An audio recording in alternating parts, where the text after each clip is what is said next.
BTech चाय वाली, BTech चाय वाला, ग्रेजुएट चाय वाली, ग्रेजुएट चाय वाला, नर्सिंग चाय वाली, इंजीनियर चाय वाला, केटीएम चाय वाला, डांसर चाय वाला, एमबीए चाय वाला उर्फ एमबीए ज्ञान वाला, जो पहले तो चाय बेचना शुरू किया लेकिन ये नहीं चला तो चाय के साथ ज्ञान फ्री बांटने लगा। अब तुम्हें भी पता है इंडिया के लोग फ्री के पीछे कितने पागल है। यहाँ तो फ्री के चक्कर में लोग मुख्यमंत्री बदल देते हैं, ये तो फिर भी चाय था। फिर क्या था, एमबीए चाय वाला का ऐसा मार्केटिंग हुआ कि 10 रुपए के चाय से 10 लाख का फ्रेंचाइजी बेचने लगा। और कुछ लोग एमबीए चाय वाला का फ्रेंचाइजी ऐसे खरीद रहे थे जैसे केएफसी और मैकडोनल्ड का खरीद रहे हो। और अभी एमबीए चाय वाला के कितने फ्रेंचाइजीज होंगे? 100 से ज्यादा, 100 टच हो रहा है मतलब इंडिया में। और एक फ्रेंचाइजी की कॉस्टिंग क्या होती है? अराउंड 22 से 25 लाख के बीच का एक इन्वेस्टमेंट ऑन एन एवरेज होता है। छोटा मॉडल भी हम लोग लेके आए 15 से 16 लाख रुपए का कियोस्क मॉडल है। भाई एक बात बताओ, 10 रुपए के चाय बेचने के लिए 10 लाख का फ्रेंचाइजी खरीदने का क्या जरूरत है? 10 लाख में तो 20 जगह खुद का फ्रेंचाइजी खोल सकते हो, उससे ज्यादा ही प्रॉफिट देगा। आप फ्रेंचाइजी खरीदने वाले बोल रहे हैं मेरे साथ फ्रॉड हो गया, प्रफुल्ल बिलोरी ने बोला था 10,000 का डेली टर्नओवर होगा और यहाँ 1,000 का होना मुश्किल हो रहा है। जो बहुत ज्ञान देता है लोगों को, बच्चों को, आजकल के 10वीं 12वीं के बच्चों को बहुत मोटिवेट करता है। मैं आप सभी युवाओं को कहना चाहता हूँ कि इंदौर में उसने 7 लोगों को फ्रेंचाइजी बेची थी, 30-10 लाख रुपए में फ्रेंचाइजी बेची और एक चाय की दुकान को खोलने के लिए उसने कम से कम इनमें 30-30 लाख रुपए लगवा दिए। मेरे साथ में सभी लोग यहाँ पर मौजूद हैं, आप देख सकते हैं। इन लोगों ने ठगी का काम करा है। जब इनने फ्रेंचाइजी दी थी, बोला था कि हम आपके आए। भाई एमबीए चाय वाला खुद ही घाटे में चल रहा है, वो खुद 10,000 नहीं कमा पा रहा है तो तुम क्या कमाओगे? और तुम लोग क्या सोच रहे हो ये मर्सिडीज जिस पे भाई साहब पोज दे रहे हैं वो चाय के पैसे से है? नहीं भाई, तुम्हारे खरीदे फ्रेंचाइजी के पैसे से है। तो यात्रीगण कृपया ध्यान दीजिए, जरूरी नहीं कि चोर आपके पैसे आपके घर या आपके बैंक अकाउंट से उड़ाए। हो सकता है आप अपना पैसा खुद ही चोर को जाकर दे दें। तो सावधान रहें, सतर्क रहें और देखते रहें अपसेट लौंडा। और हाँ, वीडियो अच्छा लगे तो लाइक, शेयर और चैनल को सब्सक्राइब कर लेना और हाँ, घंटा भी दबा देना। और अभी तो रुको, क्लाइमैक्स अभी बाकी। चलो काम की बात पाते हैं। फ्रेंचाइजी खरीदने वाले लोग दिन का 500 रुपए कमाते हैं। तो भाई एमबीए चाय वाला का फ्रेंचाइजी फ्रॉड कुछ नहीं था, मेन फ्रॉड तो उन लोगों के साथ हुआ जो इसके ज्ञान से इंस्पायर हो गए। तो भाई जब से इसने ज्ञान देना शुरू किया, कितने स्टूडेंट के पिछवाड़े में मोटिवेशन का बूस्टर डोज लग गया। अब सारे लोग 15-15 लाख का बीटेक करके चाय बेचना शुरू कर दिया। अब सबके ऊपर एंटरप्रेन्योर बनने का भूत सवार हो गया। वो भी बिजनेसमैन बनने के लिए निकल गया जिसे बिजनेस का बी भी नहीं मालूम है। सर जिंदगी में मुझे कुछ करना था, सोचा बीटेक करते करते साथ में अपना छोटा सा बिजनेस से शुरुआत क्यों ना करूं। और मेरे घर वालों को नहीं पता है कि मैं ये काम कर रही हूँ, मैं यहाँ पे चाय। हाँ, तो ये है बीटेक चाय वाली और इसे जिंदगी में कुछ बड़ा करना था, इसलिए पहले ही प्रयास में सफल चाय का ठेला खोल दिया। जी हाँ, एंटरप्रेन्योर की इस दौर में जॉब की इच्छा ना करें, पहले 10-15 लाख के बीटेक करें, उसके बाद चाय का ठेला करें। बस कल से आप खुद को एंटरप्रेन्योर बोल सकते हो।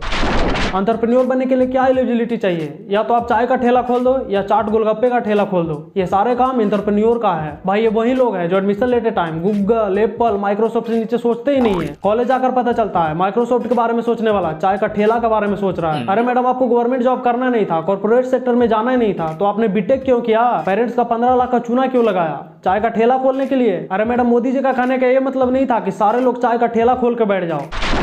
सोचो मैं मुंबई से दिल्ली जाना है तो हम क्या करेंगे? या तो मुंबई से दिल्ली का डायरेक्ट फ्लाइट लेंगे या तो डायरेक्ट ट्रेन लेंगे। लेकिन ये एंटरप्रेन्योर लोग क्या करेंगे? पहले मुंबई से थाईलैंड जाएंगे, वहां मसाज करवाएंगे, उसके बाद रसिया जाएंगे, उसके बाद यूक्रेन जाएंगे, उसके बाद फिर इंडिया आएंगे, उसके बाद दिल्ली जाएंगे। ये होता है एक एंटरप्रेन्योर का सोच। लॉन्ग टर्म सोचो भाई, लॉन्ग टर्म।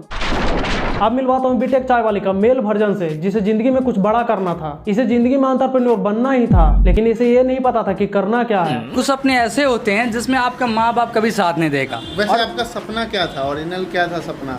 क्या करना चाहते थे? एंटरप्रेन्योर बनना था सर। पापा डॉक्टर, दादा टीचर और बेटा चाय वाला। जब से इस भाई साहब को पता चला है चाय से भी मर्सिडीज खरीदा जा सकता है, तब से इस भाई साहब के ऊपर एंटरप्रेन्योर बनने का भूत सवार हो गया।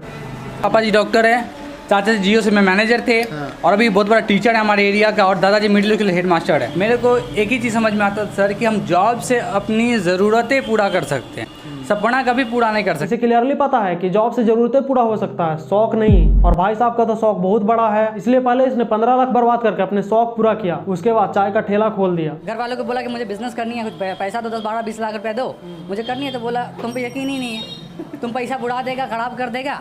अब एलन मस्क के फूफा, तुम बताओ तुम्हारे पेरेंट्स को तुम पे भरोसा क्यों होगा? 15 लाख खर्च करके तो तुम्हारा सोच चाय का ठेला तक पहुंचा है, 30 लाख खर्च करने के बाद कहां तक पहुंच सकता है? मैक्सिमम फॉर्चून की दुकान तक। साला मैं भी सोच रहा था चाय का दुकान खोल दूं, क्योंकि तुम लोग तो सपोर्ट करते नहीं हो। फिर सोचता हूँ चाय में भी कंपटीशन यूपीएससी लेवल का है, यहाँ भी बीटेक वाले से कम्पीट करना पड़ रहा है। भाई आप समझ आया बेरोजगारी के लिए इंजीनियर सिंह क्यों बदनाम है? गजब बेइज्जती है।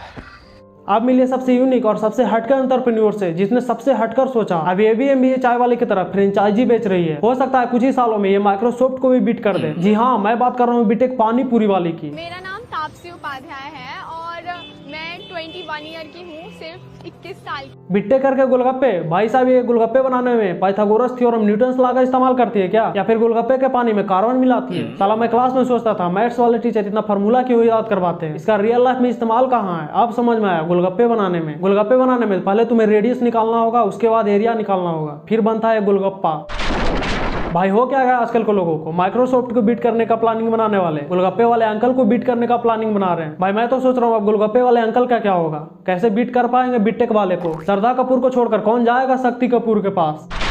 यार गजब का कंपटीशन क्रिएट हुआ है मार्केट में, जब से ये लड़कियां गोलगप्पा बेचने लगी है, लड़के यूं ही बैठे हुए हैं। भाई अब तुम बताओ इसमें लड़के की क्या गलती है, वो बेचारा तो अपना काम कर रहा है, कोई आ ही नहीं रहे हैं। नमस्ते दोस्तों, मैं हूँ बीटेक पानीपुरी वाली और आज मैं आपके लिए लेकर आ गई हूँ एक छोटी सी इन्फॉर्मेशन जिसके लिए बहुत सारे लोग पूछ रहे थे, वो है कि फ्रेंचाइजी। तो फ्रेंचाइजी के लिए अगर आप चाहते हैं हमारी वेबसाइट को विजिट करिए www.btekpanipuri.com। एक चोर चोरी कर रहा है, दूसरा नंबर में लगी है। भाई दुनिया गोला है और फ्रेंचाइजी का झोल है, तो सोच समझ कर खरीदना। पता चलेगा 10 लाख का फ्रेंचाइजी खरीद के 10 रुपए भी नहीं कमा पा रहे हो। साले यही सबको देखकर मेरे मोहल्ले में खैनी बेचने वाला भी फ्रेंचाइजी बेचने का प्लानिंग कर रहा था। ये सब क्या देखना पड़ रहा है, अच्छा है मैं अंधा हूँ। अब कुछ लोग ज्ञान देना आएंगे कि भाई किसी का सपोर्ट नहीं कर सकते तो किसी का बुराई भी मत करो, तो भाई मैं करूंगा बुराई। इसमें जितने भी स्टूडेंट हैं जो सारे अच्छे खासे फैमिली से हैं, सारे लोग बीटेक करके 10-15 लाख बुढ़ा चुके हैं। यार चाय गोलगप्पे ऐसे सेक्टर में आते हैं जिसमें गरीब लोग भी अपना काम शुरू कर सकता है और अपने फैमिली को पाल सकता है।